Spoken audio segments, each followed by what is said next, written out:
देखिए सीपीसी में आपका सेक्शन समाप्त हो गया है लगभग आपका। और ये आदेश से शुरू करना है, यानी कि फिर एक बार कंसेप्ट बना लीजिए सेक्शन और आदेश का। थोड़ा भाई कठिन जरूर है नए लोगों के लिए, और नए लोगों के लिए, कुछ लोगों के लिए बीच से आपका प्रावधान मिलेगा तो थोड़ा कम समझ में आएगा। लेकिन घबराना नहीं है भाई, घबरा जाएंगे तो फिर एक बार चलेगा, बाद में फिर पढ़िएगा। लेकिन जो पढ़ाया जाए कम से कम उसको तो तैयार रखिए भाई, जो पढ़ाया जाए उसको तैयार रखिए। देखिए आपका भाई, ये सीपीसी में जो योजना है, पहले सीपीसी की योजना या प्लानिंग देखा जाए। सीपीसी की जो प्लानिंग या योजना है कि सिविल प्रक्रिया संहिता 1908 को दो खंडों में बांटा जाता है। पहले खंड में आपका 11 भाग है, जिन 11 भागों में सेक्शन दिए गए हैं। सेक्शन जो टोटल दिए गए हैं वह सेक्शन 158 है, यानी कि 158। और जो सीपीसी का दूसरा खंड है, सेकंड क्लाज है, उसमें आपका फर्स्ट शेड्यूल है, प्रथम अनुसूची। और प्रथम अनुसूची में कुल 51 आदेश दिए गए हैं, और इन आदेशों में नियम दिए गए हैं, यानी कि रूल दिए गए हैं। अब क्वेश्चन आपका, पहले हम सेक्शन पर आ जाएं और सेक्शन में क्या बातें हैं, इसके बाद आपका फर्स्ट शेड्यूल ही हम क्यों कह रहे हैं, इस पर भी इंटरव्यू में क्वेश्चन बना है कि प्रथम अनुसूची हम क्यों नाम लिए, क्यों नहीं हम अनुसूची एक कह दिए या केवल अनुसूची कह दिए, इस पर भी गौर करना है इंटरव्यू के लिए। सीपीसी में जो सेक्शन है, यानी कि जो धाराएं हैं, ये संहिता का शरीर मानी जाती हैं, यानी कि संहिता की बॉडी है, पहला नियम। दूसरा नियम, ये स्थिर रहती हैं, ये चलायमान नहीं होती। ये क्या रहती हैं धाराएं? स्थिर। तो आखिर सेक्शनों में दिया क्या गया है? तो सेक्शनों में आपका न्यायालयों के क्षेत्राधिकार दिए गए हैं, यानी कि न्यायालयों के जुरिडिक्शन। फिर आपका पक्षकारों के कुछ सार्वजनिक अधिकार का भी वर्णन है, यानी कि कुछ राइट का वर्णन है। और सिविल मामलों के कुछ प्रिंसिपल होते हैं, कुछ सिद्धांत होते हैं, उन सिद्धांतों का भी उल्लेख किया गया है। यानी कि धाराओं में सिविल न्यायालयों का क्षेत्राधिकार, सिविल न्यायालयों की अर्थात अधिकारिता, इसके बाद पक्षकारों के कुछ सार्वजनिक अधिकार दिए गए हैं, और सिविल मामलों में कुछ सिद्धांत हैं, उन सिद्धांतों का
ऑर्डर पढ़ाया जाएगा।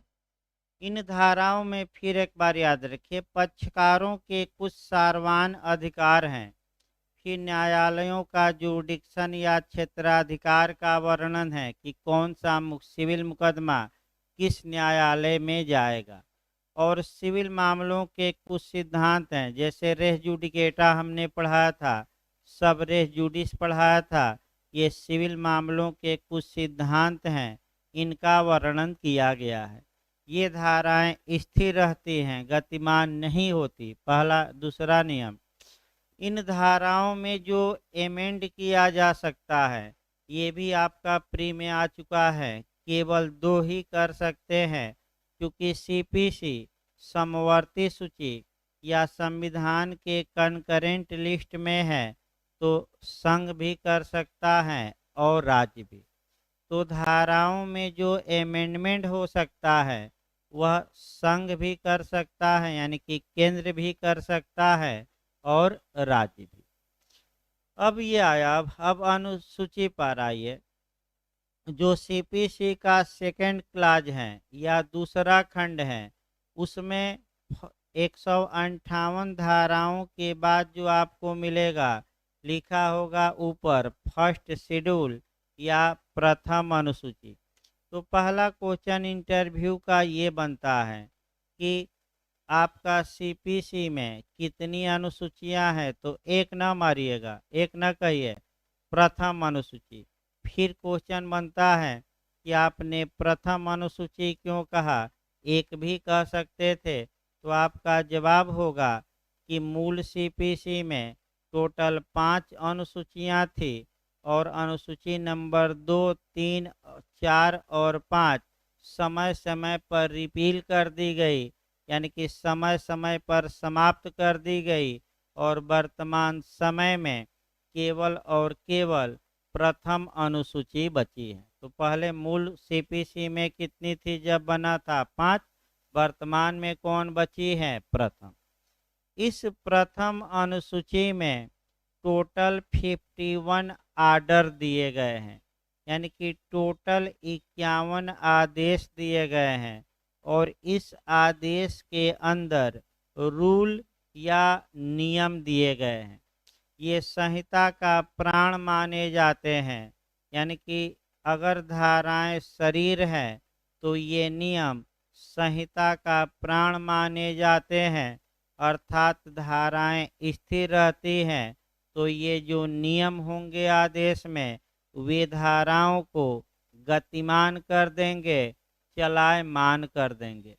ये जो नियम है, ये संहिता के स्पेशल गुण हैं, विशेष क्वालिटी है। पूछा गया इंटरव्यू में कि सीपीसी का विशेष गुण क्या है, तो सीपीसी में जो नियम है, ये इनके क्या हैं, विशेष गुण। ये नियम सीपीसी को चलायमान करते हैं, गतिमान करते हैं, अर्थात गति देते हैं। इसका मतलब ये हुआ कि धाराओं में जो सिद्धांत दिए गए हैं, उन सिद्धांतों को कैसे पाएंगे, कैसे अप्लाई करेंगे, इस बात का वर्णन इन्हीं नियमों में ही मिलता है। अतः ये नियम ही शुद्ध रूप से प्रोसीजर से संबंधित हैं, अर्थात प्रक्रिया से। यानी कि नियम शुद्ध रूप से किससे रिलेटेड हैं, प्रक्रिया से। इन नियमों में संशोधन की जहाँ तक बात है, याद रखिए प्री में आ चुका है। धाराओं में फिर एक बार याद रखिए, कौन संशोधन केवल कर सकता है, संघ राज्य दोनों, इनमें से कोई नहीं, तो दोनों मारना है।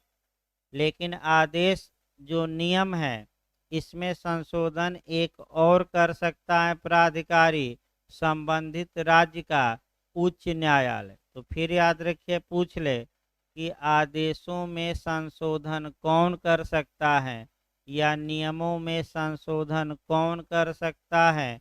दे देगा संघ, दूसरा देगा राज्य, तीसरा संबंधित राज्य का उच्च न्यायालय और चौथा उपर्युक्त सभी। तो अगर नियम में पूछे या आदेश में, तो उपर्युक्त सभी मारना है। और अगर आपका केवल धाराओं में पूछ ले तो आपका केवल संघ और कौन सा राज्य। अब यह है कि पूरी सीपीसी में पूछ ले, यानी कि सब मिलाकर पूछ रहा है, तब तीनों मारिए, क्योंकि भाई पूरी सीपीसी को ऐड कर रहा है कि सीपीसी में संशोधन कौन कर सकता है, संघ, राज्य, हाई कोर्ट। तो हाई कोर्ट कर ही सकता है, भले ही कहाँ करे, नियमों में। तो आपका पूरा आए तो उपर्युक्त सभी मारिए। धारा में केवल आया है यूपीजे में, तो संघ राज्य दोनों मारिए। और नियमों में आ जाए तो फिर हम बता रहे हैं, गलत ना हो, 4-5 क्वेश्चन यहीं से आपका मिल गया। तो संघ राज्य और संबंधित राज्य का उच्च न्यायालय। उच्च न्यायालय नियम बना सकते हैं, संशोधन भी कर सकते हैं। दो धाराएं इसके लिए जिम्मेदार हैं, 122 और 125, यानी कि हाई कोर्ट रूल बनाते हैं। धारा 122 में अधिकार हैं और 125 में। अब जहाँ तक आर्डर की बात है, पहले जो आदेश पढ़ाए जाएंगे आपको, जो मुख्य मुख्य आदेश हैं, जहाँ से क्वेश्चन ज़्यादा बनता है, पहले वे हम पढ़ाएंगे। और तब बाद में कुछ अल्लाह जो छोटा छोटा 10-10 मिनट का है वो बताया जाएगा। तो आर्डर हम शुरुआत कर रहे हैं प्रथम अनुसूची का, आदेश नंबर 33, यानी कि 33 शुरुआत कर रहे हैं। मेंस के लिए भी तैयार रखना है, प्री के लिए भी तैयार रखना है। प्री में बिहार में कैसे क्वेश्चन बना है, यूपी में कैसे क्वेश्चन बना है। देखिए आपका इसको हम suit by an indigent person, आदेश 33 निकाल लीजिए। Suit by an indigent person, अकिंचन द्वारा वाद, यानी कि अकिंचन द्वारा वाद, या निर्धन व्यक्ति द्वारा वाद, या आपका गरीब व्यक्ति द्वारा वाद, या आप लेकिन लीगल भाषा में जब भी शब्द आएगा तो गरीब और निर्धन नहीं लिखेगा, फिर याद रखिए क्या लिखेगा, अकिंचन। अब देखिए आपका पहले भूमिका देखी जाए, क्योंकि कोरिलेशन इसका ज़्यादा है और कोरिलेशन ज़्यादा होने के कारण आदेश 33 पहले शुरू नहीं किया जाता। शुरुआती दौर में आपका कुछ सामान्य बातें बताई जाती हैं, तो दो आदेश एक साथ याद रखना है। अगर आपका अकिंचन द्वारा वाद पूछे तो आदेश 33 मार कर आइएगा, मिलाने के लिए भी यूपी में आया है। और अकिंचन द्वारा अपील पूछे तो आर्डर 44, आदेश 44। फिर एक बार दो क्वेश्चन याद रखिए। अगर अकिंचन द्वारा वाद पूछे तो आर्डर 33, और अकिंचन द्वारा अपील पूछ ले, वाद न पूछे, अपील, तो आदेश अलग जाएगा। कौन सा आदेश, आर्डर आपका 44 में। अब अकिंचन के बारे में, गरीब के बारे में, निर्धन के बारे में जहाँ जहाँ प्रावधान है, पहले उन प्रावधानों को हम कोरिलेट करते हैं और तब आपका अन्य चीज़ें बताएंगे। जब भी अकिंचन के बारे में उठाइएगा, आप संविधान से उठाइए और संविधान के बाद सीआरपीसी, और लास्ट में कहाँ हम आएंगे, सीपीसी में। देखिए संविधान से हम उठाते हैं पहले, उसके बाद उद्देश्य इत्यादि पढ़ाया जाएगा। अकिंचन कौन है, गरीब कौन है, ये भी पूछा जाता है, ये हम बताएंगे। लेकिन जब भी कंसेप्चुअल क्वेश्चन उठाइए तो एकदम कॉन्स्टिट्यूशन से उठाइए।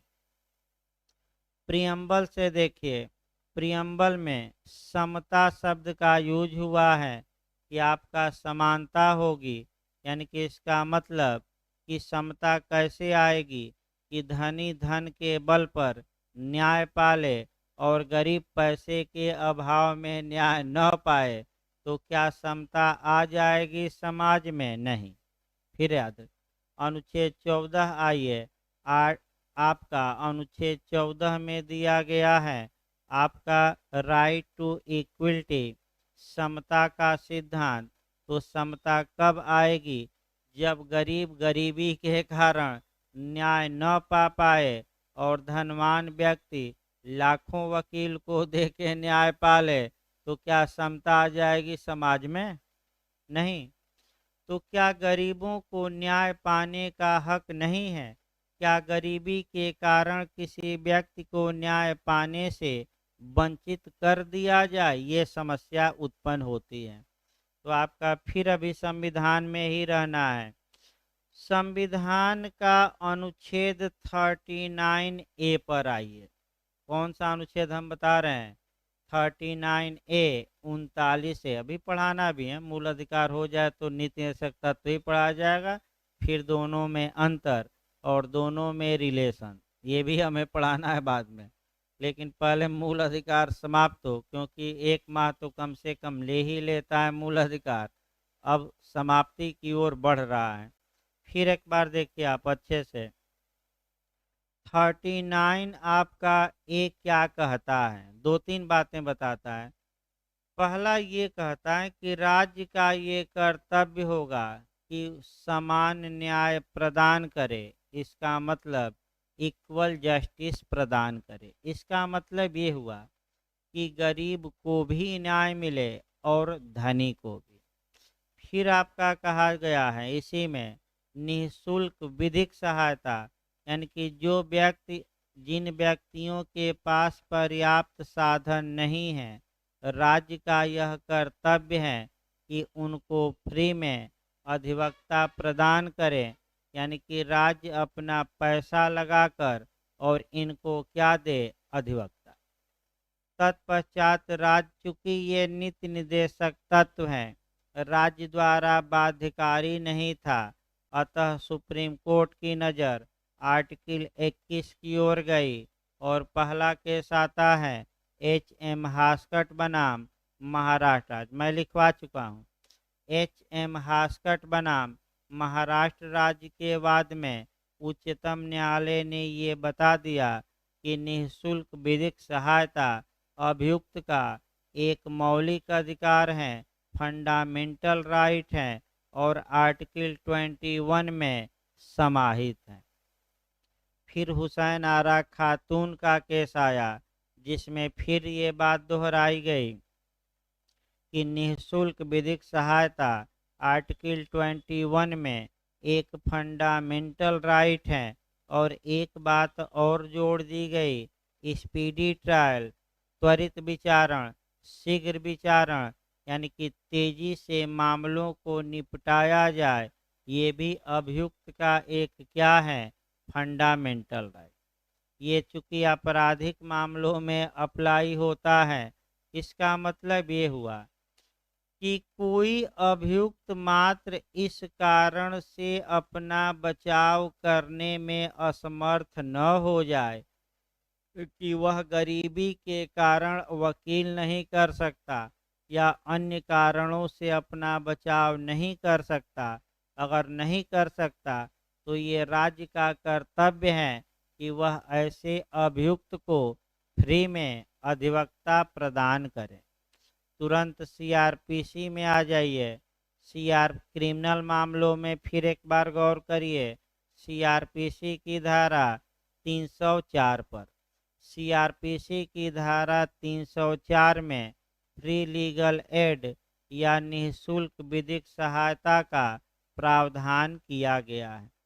अब एक कानून बन चुका है।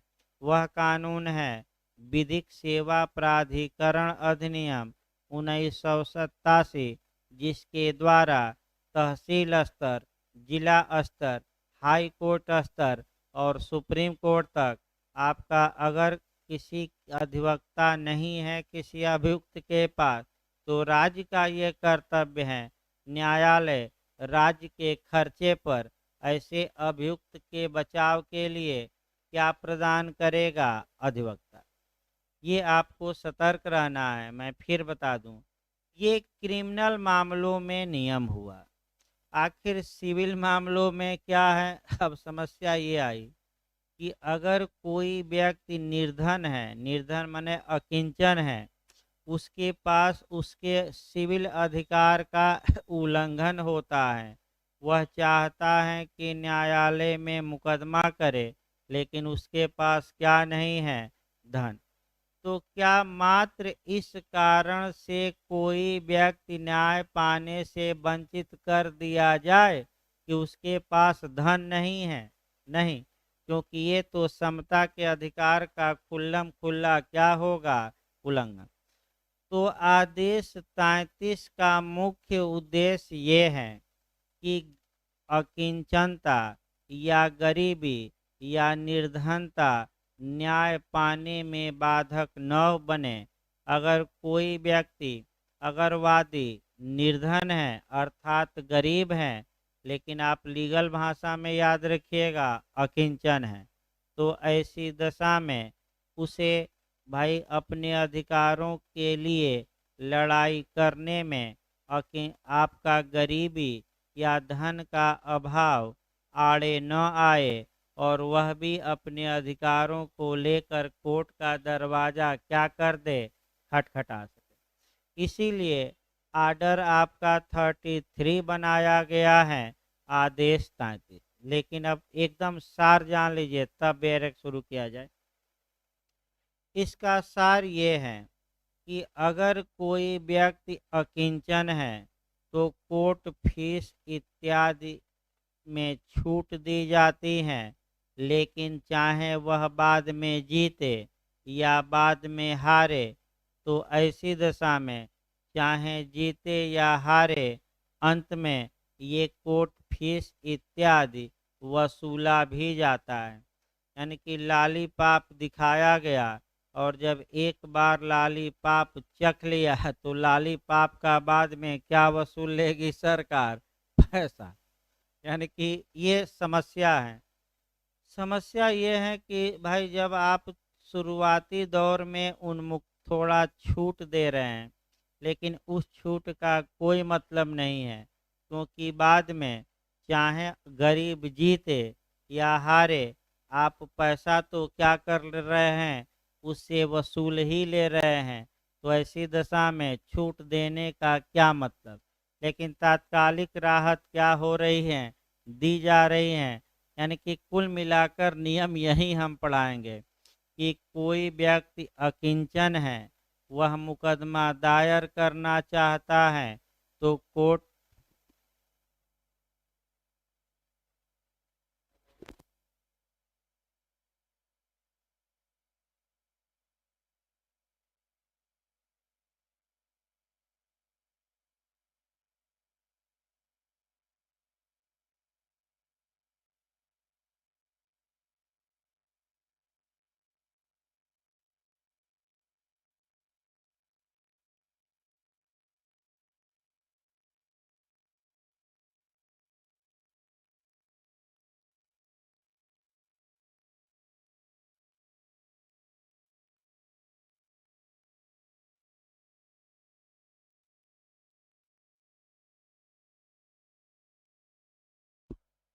देखिए फिर एक बार देखिए आपका, यानी कि आपका शुरुआती दौर में जो समन शुल्क होता है, कोर्ट फीस होती है, उसमें आपका रिलीफ दे दिया जाता है कि आप अकिंचन हैं तो कोर्ट फीस न दीजिए और आप मुकदमा दायर कर दीजिए। लेकिन इस उन्मुक्ति का कोई मतलब खास नहीं है, क्योंकि जब अंत में चाहे वह जीते या मुकदमा हारे, कोर्ट फीस इत्यादि उससे क्या किया जाएगा? वसूला जाएगा। अगर वह पहले तो संपत्ति से उसके वसूला जाएगा, भाई संपत्ति जितना है उसी को कुर्क करके वसूला जाएगा। और अगर वह बीच में भी धनी हो गया तो कहा जाएगा कि अब कोर्ट फीस क्या करो? जमा करो। यानी कि शुरुआती दौर में हम देखेंगे कि कुछ राहत तो दी गई, लेकिन बाद में वह राहत हटा ली गई और पूरा पैसा क्या किया गया? वसूला गया। जैसे कि आपका राशन कार्ड पर राशन मिल रहा है, अगर सरकार फ्री में राशन दे दे और कहे कि जितना राशन लिए हो कोरोना काल में बाद में हम क्या करेंगे, वसूलेंगे। तो जैसे अफवाह केवल उड़ गई तो 10-20 लाख लोग क्या हो गए, कम हो गए, राशन कार्ड का सरेंडर कर दिए, क्योंकि अब उनको लगा कि सरकार बुलडोजर बाबा क्या करेंगे, वसूल लेंगे। बस अफवाह उड़ी थी। यानी कि सरकार भी अफवाह उड़ाती है कि उड़ जाए तो कुछ जो नुकसान हो रहा है वो क्या हो जाए। हो सकता है कि कोई उड़ा दिया अफवाह सोशल मीडिया पर, मार चैनलों पर चलने लगा, बाद में सरकार ने खंडन कर दिया, लेकिन थोड़े दिन बाद तब तक तमाम लोग सरेंडर अपना क्या कर चुके हैं, कर चुके थे। अब नया बनवाइए तो भाई तमाम ताम झाम है राशन कार्ड। तो आगे पढ़ा जाए, अब शुरुआत किया जाए आपका आदेश 33 का। देखिए, जब भी आप इसकी शुरुआत करेंगे तो भूमिका से करेंगे। एक कानून है आपका कोर्ट फीस एक्ट, यानी कि न्यायालय शुल्क अधिनियम 1870। बहुत छोटा है आपका, कई जगह आपका प्री में भी राजस्थान इत्यादि में है, एमपी यूपी में था, अब तो नहीं है, लेकिन छत्तीसगढ़ जैसे राज्यों में 5-6 धाराओं का कानून है, ज़्यादा बड़ा नहीं है। तो न्यायालय शुल्क अधिनियम 1870 में यह प्रावधान किया गया है कि किसी व्यक्ति का कोई वाद पत्र, यानी कि वाद पत्र या लिखित कथन या प्रार्थना पत्र या कोई डॉक्यूमेंट तभी ग्राह्य एवं विचारणीय होगा जब जबकि उस पर देय न्यायालय शुल्क का भुगतान कर दिया गया हो। यानी कि सामान्य नियम यह है कि अगर आप कोई मुकदमा दायर करते हैं या विपक्षी अपना जवाब देता है या आप समन निकलवाते हैं न्यायालय से, कोई दस्तावेज न्यायालय में पेश करते हैं, प्रार्थना पत्र या एप्लीकेशन या आवेदन देते हैं, तो जो कोर्ट फीस है उसको आप क्या करिए, जमा करिए। अगर कोर्ट फीस आपने जमा नहीं की है तो आगे हम बताएंगे आदेश 7 रूल 11 के तहत आपका मुकदमा ही खारिज हो जाएगा, यानी कि वाद पत्र क्या हो जाएगा, खारिज। अगर आपने कोर्ट फीस कम दी है तो न्यायालय समय देता है कि 10 दिन या 5 दिन के अंदर आप उचित कोर्ट फीस क्या करिए, दीजिए। अगर उस समय के अंदर आपने कोर्ट फीस नहीं दिया तो आपका मुकदमा इत्यादि क्या हो जाएगा, डिसमिस। वैसे बहुत कम कोर्ट फीस रहती हैं। अगला देखिए, अब आपका, लेकिन यह विधि का पूर्ण नियम नहीं है। आपका सीपीसी के आदेश 33 में अकिंचन द्वारा वाद तथा आदेश 44 में आपका अकिंचन द्वारा अपील के मामलों में इसका सीमित अपवाद दिया गया है। क्यों मैं सीमित अपवाद ही कह रहा हूँ, क्योंकि बाद में अकिंचन या गरीब या निर्धन से वह धन वसूला जाएगा, यानी कि कोर्ट फीस क्या कर ली जाएगी, वसूल ली जाएगी, भले शुरुआती दौर में कुछ क्या हो, छूट दे।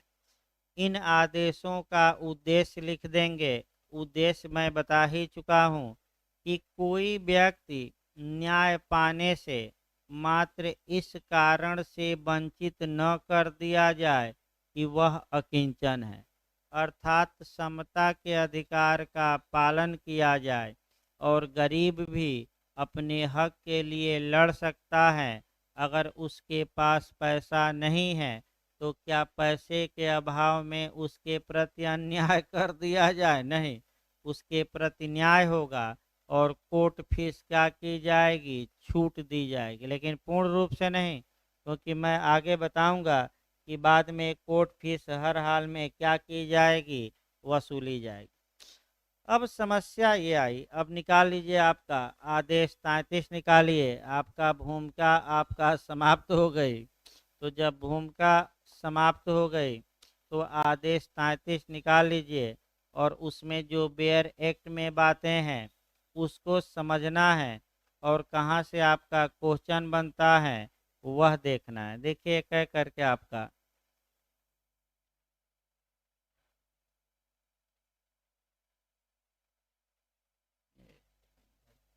देखिए आपका निर्धन व्यक्तियों द्वारा वाद या अकिंचन व्यक्तियों द्वारा वाद आदेश 33 में है। पहला देखिए, आदेश 33 का नियम 1 ये बताता है कि निर्धन व्यक्ति द्वारा वाद दायर किया जा सकेगा। अब बेरेट की भाषा थोड़ा देखिए।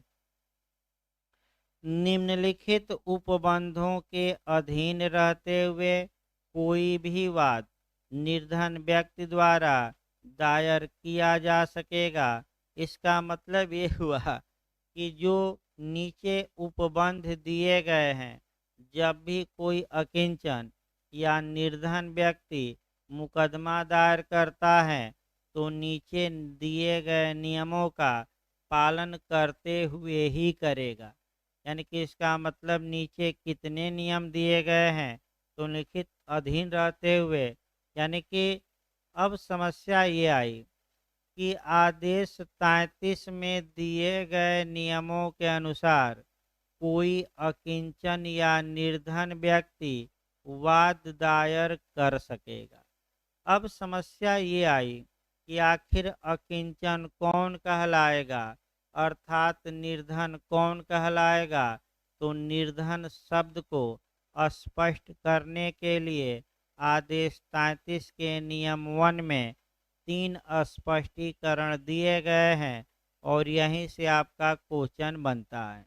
पहला क्वेश्चन जो प्री का बनता है, देखिए स्पष्टीकरण 1 देखिए, कोई व्यक्ति निर्धन व्यक्ति तब है, यानी कि वह गरीब कब माना जाएगा, क्योंकि मुख्य लड़ाई तो अब किस पर आ गई कि यह निर्धन है कि नहीं।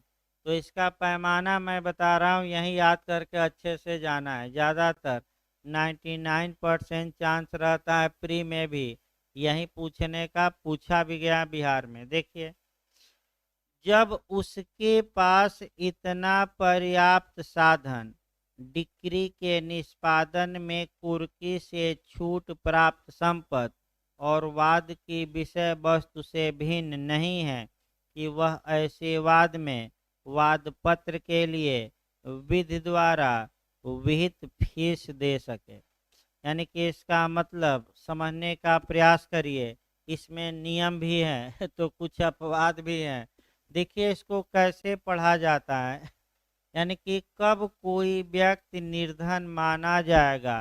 तो पहला स्पष्टीकरण ये बताता है कि अगर कोर्ट फीस विहित है, विहित यानी कि पहले से हम क्या कहते हैं, निर्धारित है।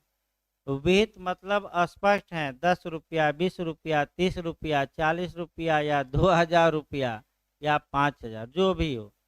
यानी कि अगर कोर्ट फीस पहले से निर्धारित है तो कानून ये कहता है कि ऐसे व्यक्ति के पास पर्याप्त पर्याप्त साधन ही नहीं है कि वह कोर्ट फीस क्या कर सके, दे सके। यानी कि अगर ऐसे व्यक्ति की संपत्ति को हम संपत्ति पर गौर करें, ऐसे व्यक्ति की प्रॉपर्टी पर गौर करें, तो हम ये देखते हैं कि उस व्यक्ति के पास इतनी संपत्ति नहीं है, इतना साधन नहीं है कि कोर्ट फीस दे सके।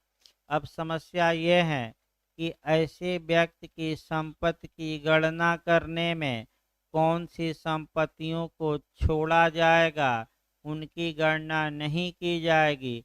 तो 2 संपत्तियां ऐसी हैं जिनकी गणना नहीं की जाएगी पर्याप्त साधन में। कौन कौन? एक ऐसी संपत्ति जो डिक्री के निष्पादन में कुर्की से मुक्त हो, तो मुक्त कहाँ दी गई है, धारा 60 में।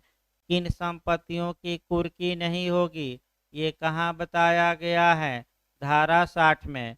और वाद की विषय वस्तु, यानी कि जिस विषय को लेकर वह क्या दायर कर रहा है वाद, क्या इन संपत्तियों का मूल्य गिना जाएगा कि नहीं गिना जाएगा, बताइए तो। भाई पर्याप्त साधन रखता है कि नहीं, क्या ये संपत्तियां भी पर्याप्त साधन में गिनी जाएंगी कि नहीं गिनी जाएंगी, नहीं गिनी जाएंगी। फिर एक बार शुरुआत थोड़ा देखिए, बेयर एक्ट आपका ऊपर नीचे लिखा गया है, बेयर एक्ट को अपनी भाषा में समझने का प्रयास करिए। देखिए क्या क्या है इस बेयर एक्ट में। पहला ये है, पहला, फिर हम दोबारा बता रहे हैं इसको, पहला नियम याद रखिए, ये स्पष्टीकरण तभी लागू होगा जहाँ की कोर्ट फीस विहित हो। विहित मतलब क्या हो? निर्धारित, असमंजस में न हो। 10 रुपया लगेगा न्यायालय शुल्क कि 20 रुपया लगेगा कि 50 रुपया, ये विहित है, मतलब क्या है? पहले से निर्धारित। और इस कोर्ट फीस को देने के लिए पर्याप्त साधन वादी के पास नहीं है, अर्थात वादी के पास इतनी संपत्ति या धन नहीं है कि वह कोर्ट फीस क्या कर ले? दे दे। लेकिन पर्याप्त साधन की जब गणना की जाएगी कि क्या यह इतना पैसा या संपत्ति रखता है कि कोर्ट फीस दे सके, तो जब संपत्तियों का मूल्य आंका जाएगा कोर्ट फीस दे पाएगा कि नहीं, तो दो संपत्तियों को इसमें नहीं गिना जाएगा। तो कौन कौन संपत्तियां आपका निर्धनता के निर्धारण में गिनी नहीं जाएंगी, उनका मूल्य नहीं गिना जाएगा। तो दो कौन कौन संपत्ति? पहला, जो संपत्ति डिक्री के निष्पादन में कुर्की से मुक्त है। तो कौन कौन संपत्तियों की कुर्की नहीं होगी, इसका प्रावधान सीपीसी की किस धारा में है? 60 में। यानी कि कुल मिलाकर जिन संपत्तियों को धारा 60 के तहत कुर्की से मुक्ति मिली है, उन संपत्तियों को क्या पर्याप्त साधन की गणना करने में भाई विचार में लिया जाएगा कि विचार में नहीं लिया जाएगा? विचार में नहीं लिया जाएगा। और दूसरा, जिस संपत्ति को लेकर विवाद है, तो आइए विवाद एक करा दिया जाए। एक के पास 10 बीघा जमीन है, इसी 10 बीघा को लेकर विवाद है और इसी 10 बीघा को लेकर ये मुकदमा कर रहा है। तो ये वाद की विषय वस्तु हो गई। अब क्या पर्याप्त साधन ये रखता है कि नहीं, ये 10 बीघा की गणना की जाएगी कि नहीं, विचार में लिया जाएगा कि नहीं? नहीं, क्योंकि इसी जमीन को लेकर अब क्या उत्पन्न हो गया है? विवाद। तो फिर अपवाद भी याद रखना है कि कौन सी संपत्तियां निर्धनता के अवधारण में आपका गिनी नहीं जाएंगी। तो पहला हुआ जो डिक्री के माने जो कुर्की से मुक्त है, यानी कि कौन सी धारा? 60। और विवाद की विषय वस्तु, यानी कि जिस चीज को लेकर वह विवाद है, वह मुकदमा कर रहा है, आपका वह संपत्ति गिनी, यानी कि ये हटा दी जाएगी। तब ये देखा जाएगा कि पर्याप्त साधन रखता है कि नहीं। फिर बताइए ये नियम कब लागू होगा? जहां कोर्ट फीस निर्धारित हो कि अनिर्धारित। अगर निर्धारित नहीं है तब वही बिहार बार बार पूछ रहा है। अगला नियम देखिए, खंड ख देखिए, जहां ऐसी कोई फीस विहित नहीं है, यानी कि विहित नहीं है का मतलब खंड ख कहता है कि कितना कोर्ट फीस लगेगी ये अभी निर्धारित नहीं। तो भाई यहाँ नियम अलग चलेगा, यही नियम याद रखना है। अगर कितना कोर्ट फीस लगेगी ये निर्धारित नहीं है, तब एक पैमाना देखिए, आगे बेर पहले देखा जाए। जहां ऐसी कोई फीस विहित नहीं है, वहां जब वह 1000 रुपये के मूल्य की ऐसी संपत्ति का जो डिक्री के निष्पादन में कुर्की से छूट प्राप्त है या वाद की विषय वस्तु से भिन्न है, हकदार नहीं है। इसका मतलब ये हुआ कि जहां न्यायालय शुल्क पहले से कितना लगेगा डिसाइड नहीं किया गया है, नहीं है, तो कितना आपका उसके पास कितने से अधिक का धन की संपत्ति नहीं है? 1000। यानी कि वह 1000 या 1000 से कम पैसा रखता है। और किन मामलों में? जिनमें की कोर्ट फीस निर्धारित नहीं है कि कितना लगेगी, तो उसे अकिंचन माना जाएगा। लेकिन इस 1000 की गणना करने में कि उसके पास इतना धन है कि नहीं, दो संपत्तियों का मूल्य नहीं गिना जाएगा। कौन कौन? फिर वही कहानी, जो डिक्री के निष्पादन में कुर्की से क्या हो, मुक्त हो, और दूसरा वाद की विषय वस्तु, यानी कि जिस संपत्ति या को लेकर क्या हुआ है विवाद, क्या इनका मूल्य भी 1000 में गिना जाएगा? नहीं। तो फिर एक बार याद रखिए, यही बार बार उत्पन्न हो रहा है कि अगर कोर्ट फीस निर्धारित नहीं है तो ऐसा व्यक्ति 1000 से अधिक का धन की संपत्ति नहीं रखता, या 1000 या कम रखता है, तो हम इसे निर्धन कहेंगे, यानी कि अकिंचन कहेंगे। लेकिन इस 1000 की गणना करने में कि रखता है कि नहीं इतना धन, दो संपत्तियों का मूल्य नहीं गिना जाएगा। कौन कौन? जो कुर्की से मुक्त हैं और वाद की विषय वस्तु, यानी कि जिस विषय को लेकर ये क्या कर रहा है, मुकदमा या विवाद कर रहा है, जो भी कहिए। स्पष्टीकरण 2 देखिए, इस प्रश्न पर विचार करने में कि आवेदक निर्धन व्यक्ति है या नहीं, किसी ऐसी संपत्ति को ध्यान में रखा जाएगा जिसको उसने निर्धन व्यक्ति के रूप में वाद चलाने की अनुज्ञा के लिए अपना आवेदन करने के पश्चात और आवेदन का विनिश्चय होने के पूर्व अर्जित किया है। अब आइए आवेदन दिलवाइए भाई। ए ने 1 जनवरी को एप्लीकेशन दिया कि हजूर हम अकिंचन हैं, हमारी कोर्ट फीस में क्या दी जाए छूट। इतना जल्दी अकिंचन नहीं मान लिया जाएगा, पूरा जांच पड़ताल होगी। न्यायालय अकिंचन की अर्जी पर विचार कर रहा है, एक के आवेदन पर, और विचार आपका 30 जनवरी तक विचार कर लिया। अब आप लोग बताइए, अगर ए के पास कहीं से कोई धन या प्रॉपर्टी इस बीच मिल जाती है, किस बीच? 1 जनवरी से लेकर कितने जनवरी के बीच में? 30 जनवरी। तो क्या उस संपत्ति को या उस धन को गिना जाएगा कि नहीं, अकिंचन है कि नहीं? गिना जाएगा, यानी कि उसको भी विचार में लिया जाएगा कि नहीं। यानी कि अगर एप्लीकेशन दिया, अकिंचन है कि नहीं, इस बात का अभी न्यायालय निर्धारित करेगा, और उसी बीच वह कोई संपत्ति क्या कर लेता है, प्राप्त। तो उस संपत्ति को बताइए, ऐसे अकिंचन का निर्धारण करने में माने गिना जाएगा कि छोड़ दिया जाएगा? गिना जाएगा। ये कौन सा स्पष्टीकरण है? 2। अब तीसरा आ जाइए, जहां वादी प्रतिनिधि की हैसियत में वाद लाता है, वहां इस प्रश्न का अवधारण कि वह निर्धन व्यक्ति हैं उन साधनों के प्रतिनिर्देश से किया जाएगा जो ऐसी हैसियत में उसके पास हैं। अब प्रतिनिधि की हैसियत में, तो प्रतिनिधि की हैसियत में होता क्या है? अब देखिए, कुछ व्यक्ति ऐसे होते हैं जो रिप्रेजेंटेटिव सूट लाते हैं, प्रतिनिधिक सूट लाते हैं। तो प्रतिनिधिवाद हम आगे बताएंगे।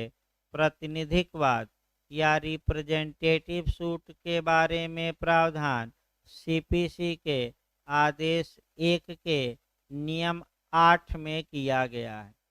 आर्डर 1 के रूल 8 में रिप्रेजेंटेटिव सूट यानी कि प्रतिनिधिवाद का, आपका प्रतिनिधिवाद के बारे में चर्चा की गई है। तो प्रतिनिधिवाद होता क्या है? एक बीएड वालों पर ही अच्छा उदाहरण देखा जाए।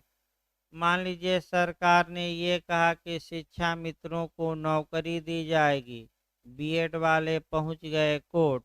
अब आइए भाई, 4-5 लाख या 10 लाख बीएड धारी हैं, आप ही बताइए, अगर 10 लाख लोग अलग अलग मुकदमा करेंगे तो हाई कोर्ट में कितने मुकदमे हो जाएंगे? 10 लाख। और हाई कोर्ट में मुकदमों की बाढ़ आ जाएगी, वैसे ही निपट नहीं रहे मुकदमे। तो कानून ये कहता है कि ऐसी दशा में 10 लाख लोगों में से कोई एक या एक से अधिक न्यायालय की इजाज़त से मुकदमा दायर कर दे, अपने लिए भी करे और किसके लिए, सभी बीएड धारियों के लिए। लेकिन मुकदमा उसने दायर कर दिया, इसको सूचना दी जाएगी सभी बीएड धारियों को। तो फिर आप बताइए कि क्या एक लोगों को लेटर भेजना संभव है?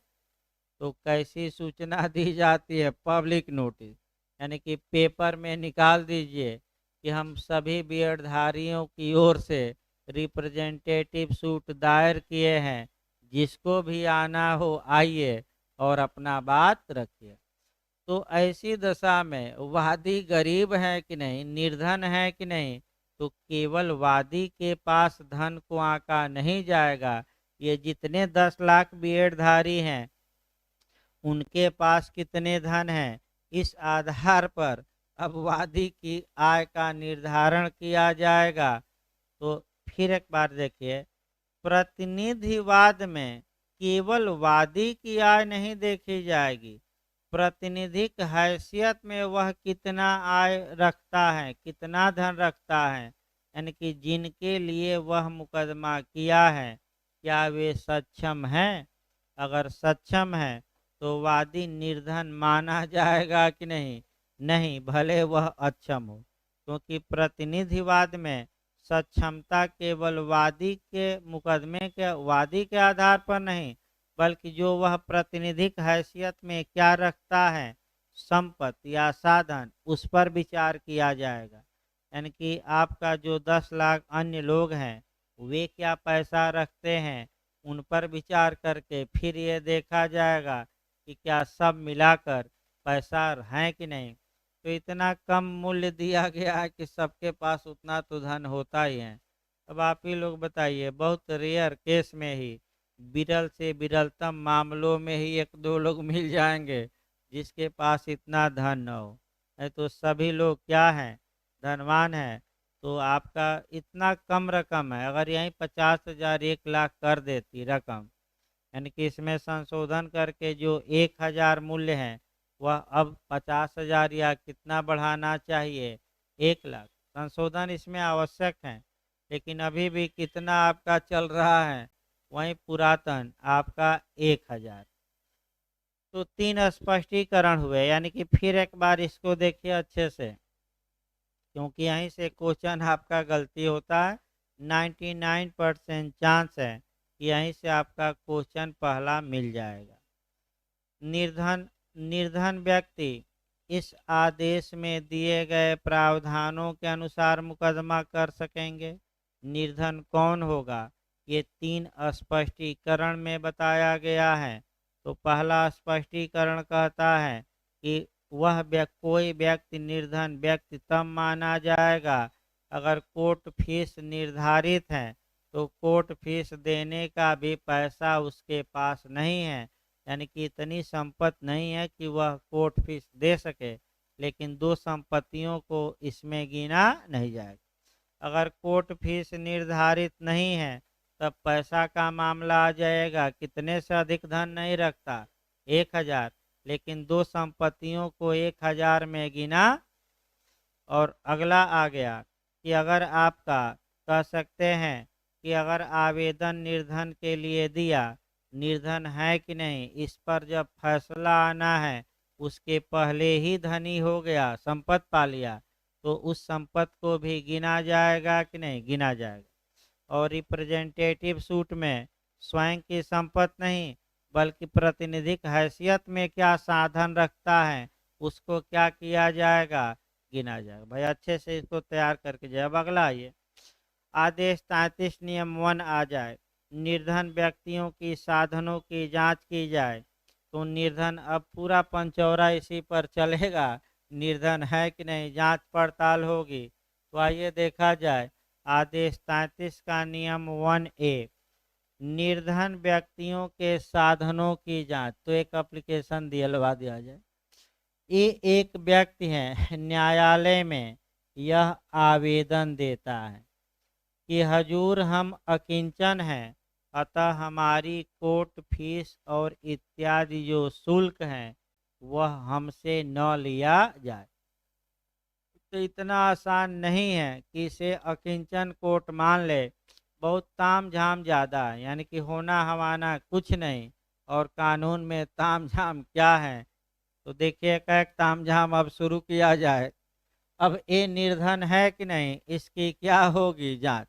तो पहला क्वेश्चन आपका ये बनता है कि जांच कौन कर सकता है। तो देखिए आपका बैरक आदेश 33 नियम 1A चल रहा है, निर्धन व्यक्तियों के साधनों की जांच। इस प्रश्न की हर जांच कि कोई व्यक्ति निर्धन व्यक्ति है या नहीं, जब तक कि न्यायालय अन्यथा निर्देश न दे, तब तक प्रथम बार के न्यायालय के मुख्य लिपिक वर्गीय अधिकारी द्वारा की जाएगी, और न्यायालय ऐसे अधिकारी की रिपोर्ट को अपने निष्कर्ष के रूप में मान सकेगा, या न्यायालय उस प्रश्न की जांच स्वयं कर सकेगा। अब आप लोग बताइए कि ए ने एप्लीकेशन दिया है, अब ए निर्धन है कि नहीं, इसकी जांच किसके द्वारा की जा सकेगी। क्या न्यायालय स्वयं इसकी जांच कर सकता है कि नहीं, कर सकता है। न्यायालय जांच के लिए किसको ऑथराइज कर सकता है, आपका उस न्यायालय के मुख्य लिपिक को, यानी कि हेड क्लर्क। फिर एक बार पूछ सकता है क्वेश्चन कि निर्धनता की जांच किसके द्वारा की जा सकेगी, तो दे देगा न्यायालय द्वारा स्वयं, मुख्य लिपिक वर्गीय अधिकारी द्वारा, दोनों इनमें से कोई नहीं, तो दोनों मार कर आइए। अब अगला ये आदेश 33 का नियम 2 देखा जाए, आवेदन की विषय वस्तु।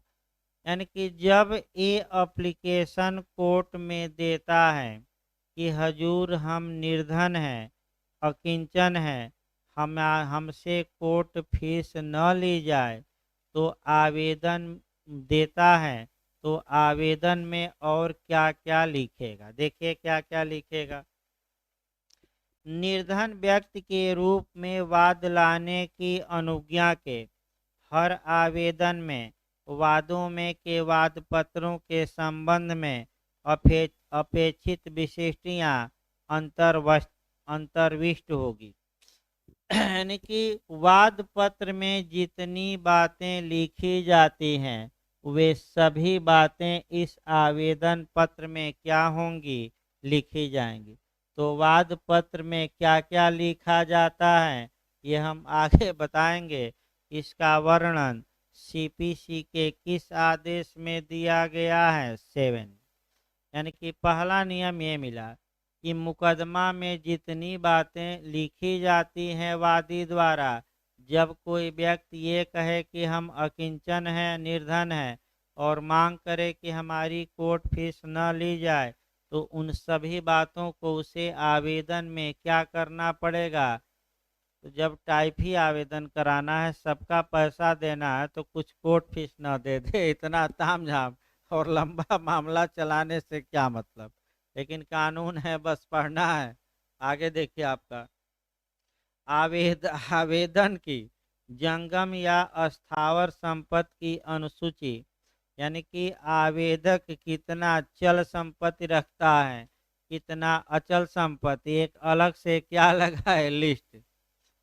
अब इतना लिस्ट लगाने के बाद सब होगा। देखिए लिस्ट लगा दे उस संपत्ति के प्राकलित मूल्य, यानी कि जो चल और अचल संपत्ति की हम लिस्ट दिए हैं, इसका अनुमानित मूल्य कितना होगा ये भी लिखे, और वह उस रीत से हस्ताक्षरित और सत्यापित होगा जो अभिवचनों के हस्ताक्षरण और सत्यापन के लिए है।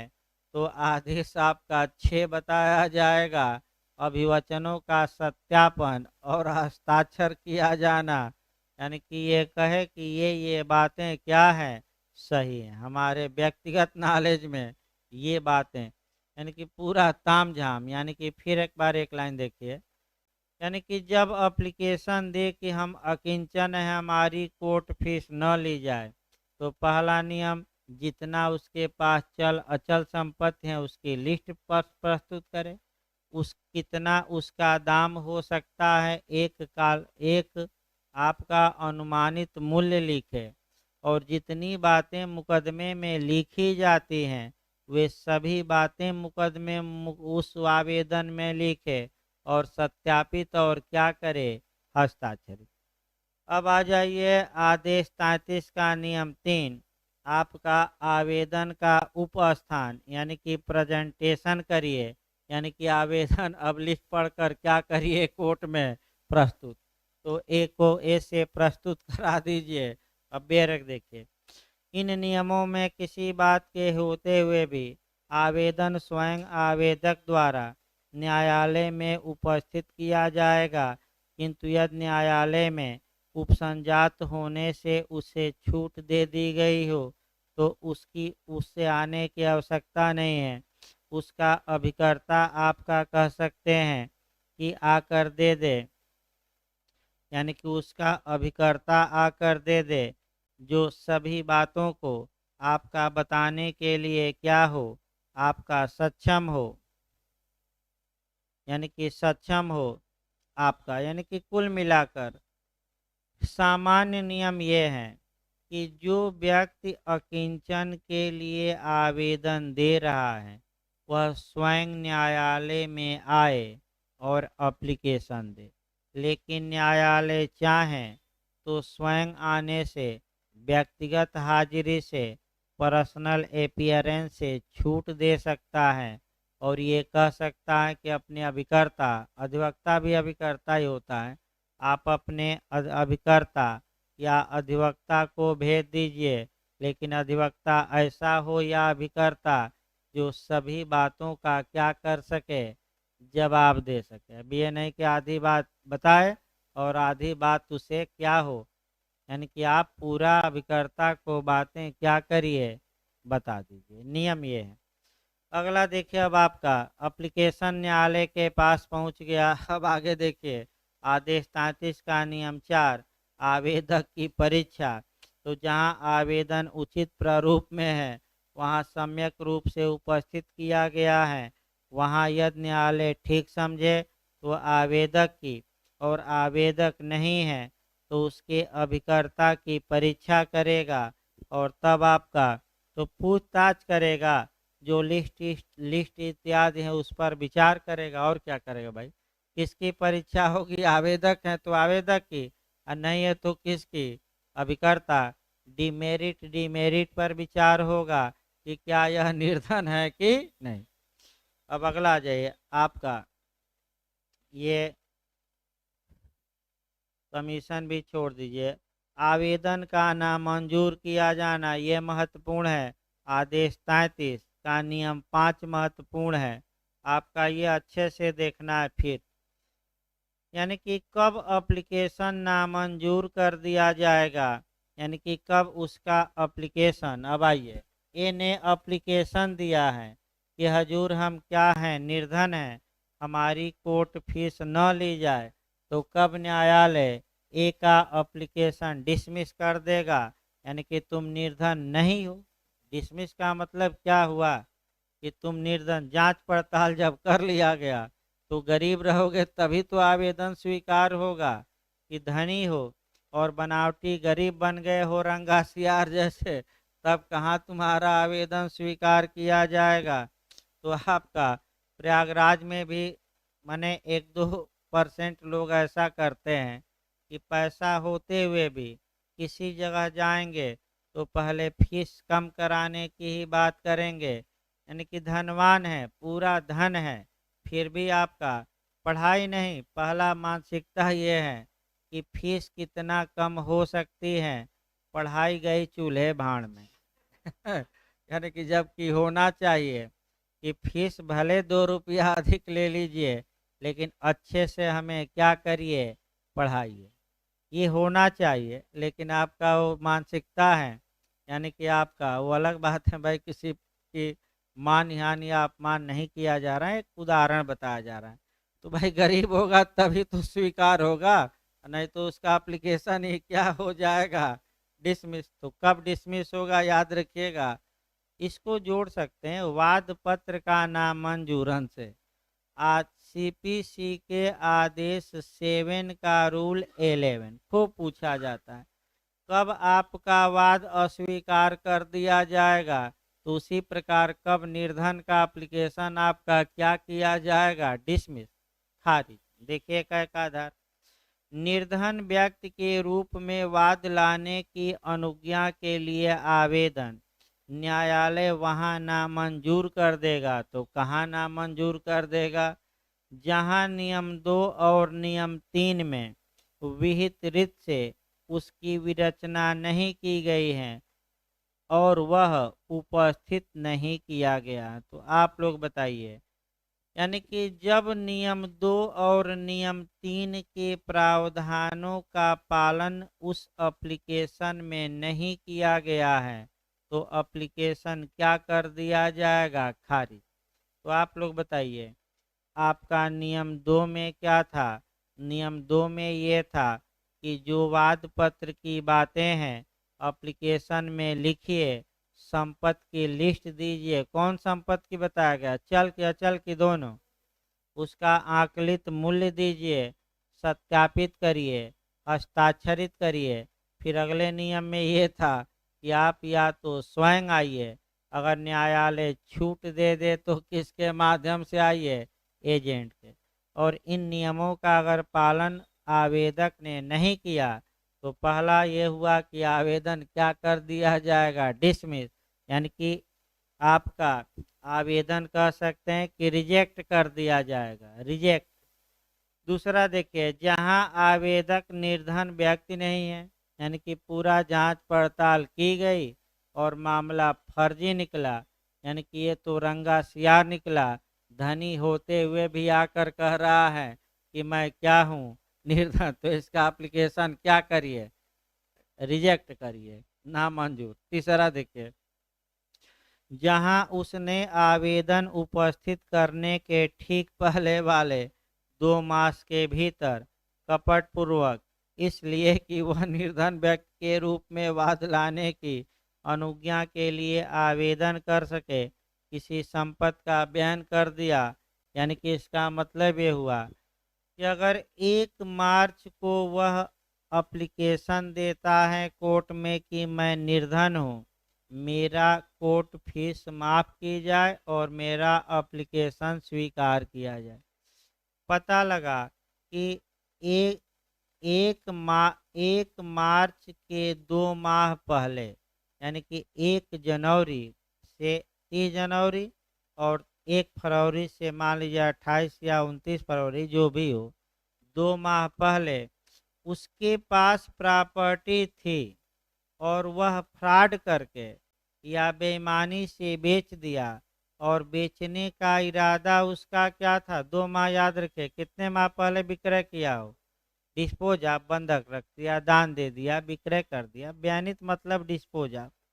और इस उद्देश्य से किया है कि 2 माह बाद हम क्या कर, कुछ दिनों बाद हम न्यायालय में मुकदमा करेंगे और जाकर मांग करेंगे कि हमारा कोर्ट फीस क्या किया जाए, छूट। तो कितने माह पहले अगर अंतरण किया है तो आवेदन खारिज, क्योंकि तुम्हारा इरादा आपका सही नहीं है। यानी कि साम्य की शरण में आने वाले को, चलिए भाई आप ही बता दिए, तो स्वच्छ हाथों से आना चाहिए कि गंदे हाथों से, स्वच्छ हाथों से आना चाहिए। अब तुम ही दोषी हो, यानी कि जिस दिन आवेदन दिए उसके 2 माह पहले तुम प्रॉपर्टी बेच दिए और आए हो एप्लीकेशन लेकर कि मैं क्या हूँ, निर्धन हूँ, तो तुम्हारा एप्लीकेशन टिकेगा कि खारिज होगा। यानी कि आओ मुकदमा दायर करो और क्या दो, कोर्ट फीस। तो इसीलिए तो बताया जा रहा है कि कोई मतलब ही नहीं है, लेकिन कानून है, पढ़ना रहता है, लेकिन इसका बहुत यूज नहीं है। लेकिन भाई कानून है तो पढ़ना तो पड़ेगा, ये मजबूरी है। देखिए आगे, परंतु यदि आवेदक द्वारा बयानित संपत्ति के मूल्य को हिसाब में लेने पर भी आवेदक निर्धन व्यक्ति के रूप में वाद लाने का हकदार हो, तो आवेदन नामंजूर नहीं किया जाएगा। यानी कि जितना पैसे का वह बेचा था संपत्ति, उसको भी जोड़ लिया जाए तब भी वह क्या से कहाँ रह गया, निर्धन ही। यानी कि आपका आदेश 33 के नियम 1 के तहत अभी भी वह क्या है, गरीब। पैसा को जोड़कर भी तब तो भाई आवेदन नामंजूर नहीं किया जाएगा, क्योंकि बेचकर पैसा भी पाया तब भी उसके पास अभी भी ज़्यादा पैसा। तो अगला देखिए आपका, अथवा अगला चौथा, जहां उसके अभिकथनों से वाद हेतुक दर्शित नहीं होता। यानी कि एप्लीकेशन दिया और वाद पत्र में जो बातें लिखी जानी चाहिए थी उस एप्लीकेशन में लिखा है, लेकिन कोई काज ऑफ एक्शन, कोई वाद कारण या कोई वाद हेतु या वाद का कोई आधार उत्पन्न नहीं होता। यानी कि भाई कोई आधार रहेगा तभी तो मुकदमा चलेगा, कि तुम फर्जी अपना कहानी बना लिए और कोई मामला बनता ही नहीं। इसको एफआईआर से भी जोड़ा जाता है। देखिए एफआईआर में आप कहानी लिखते हैं, कहानी ही तो लिखते हैं ना। जैसे कि आप थानेदार के पास गए और अपनी व्यथा लिखवा दिए। अब अगर उस व्यथा से कोई अपराध बनता ही नहीं है, यानी कि वह व्यथा व्यथा किसी धारा में सेट नहीं होती, यानी कि एफआईआर को पढ़ लिया जाए पूरा तो उससे कोई अपराध किसी भी धारा में सेट ही नहीं हो रहा है, तो आप हाई कोर्ट और सुप्रीम कोर्ट ऐसे एफआईआर को रद्द करने का क्या रखते हैं, पावर, क्योंकि कोई अपराध ही नहीं बनता। उसी प्रकार तुम फर्जी एप्लीकेशन दिए हो, वाद पत्र में जो लिखा जाएगा लिखे हो, लेकिन कोई मामला तुम्हारा बनता ही नहीं। काज ऑफ एक्शन क्या है ही नहीं। तो आगे हम बताएंगे काज ऑफ एक्शन डिटेल में, वो अलग से पूछा जाता है। तो जब काज ऑफ एक्शन वाद हेतु कोई है ही नहीं तो तुम्हारा एप्लीकेशन का क्या मतलब, एप्लीकेशन रिजेक्ट कर दिया जाएगा। अगला देखिए, जहां उसने प्रस्थापित वाद की विषय वस्तु के बारे में कोई ऐसा करार किया है जिसके अधीन किसी अन्य व्यक्ति ने ऐसी विषय वस्तु में हित अभिप्राप्त कर लिया है। यानी कि मुकदमा दायर करने के पहले ही उसने किसी दूसरे से संविदा कर ली, संपत्ति को दूसरे को दे दिया और दूसरा व्यक्ति उस संपत्ति में हित या इंटरेस्ट या अधिकार प्राप्त कर लिया और तब आवेदन दिया है कि हम गरीब हैं, हमारा मुकदमा क्या किया जाए, स्वीकार। तो जब तुम संपत्ति में हित दूसरे को दे दिए हो तो दूसरे को लड़ने दो, तुम क्यों आए हो। जैसे ए ने बी को संपत्ति बेच दिया और उस संपत्ति के लिए अब आ रहा है, मुकदमा कर रहा है कि मैं गरीब हूँ। तो जब बी के पास संपत्ति का स्वामित्व चला गया तो तुम क्यों आ रहे हो, किसको अब लड़ने दो, बी को, क्योंकि तुमने तो अपना हक किसको ट्रांसफर कर दिया, बी को। तो एप्लीकेशन क्या हो जाएगा इसका, रिजेक्ट। अगला, जहां आवेदन ने आवेदक द्वारा दिए गए अभिकथनों से यह दर्शित होता है कि वाद तत्समय प्रवृत्ति किसी भी द्वारा वर्जित है, यानी कि मुकदमा तो टाइम बार्ड हो गया है। तो टाइम बार्ड भी आपको समझना पड़ेगा। देखिए टाइम बार्ड हो गया है, इसको कहते हैं परिसीमा काल बीत गई, समय। हाँ बताइए। तो वही तो बता रहा हूँ मैं, विधि द्वारा है, भी आने दीजिए, पहले टाइम बार्ड तो देखिए, उसके बाद तो विधि द्वारा वर्जित कानून आएगा। पहले कॉन्सेप्ट बनाइए तब तो विधि द्वारा वर्जित कराया जाएगा। देखिए भाई, पहले टाइम बार्ड को समझिए। टाइम बार्ड या परिसीमा काल या अवधि काल या समय सीमा काल या मर्यादा काल, ये एक ही है सब, ये नहीं कि अलग अलग हैं। प्रत्येक मुकदमे के लिए कानून द्वारा एक समय निर्धारित किया गया है कि आप अगर ये मुकदमा करना चाहते हैं तो इतने समय के अंदर आप मुकदमा कर दीजिए। अगर उस समय के बाद आप मुकदमा करते हैं तो आपका मुकदमा डिसमिस कर दिया जाएगा, खारिज कर दिया जाएगा। इसके लिए आपका जो कानून बना है, भारतीय परिसीमा अधिनियम 1963, यानी कि द इंडियन लिमिटेशन एक्ट 1963 में प्रथम अनुसूची दी गई है।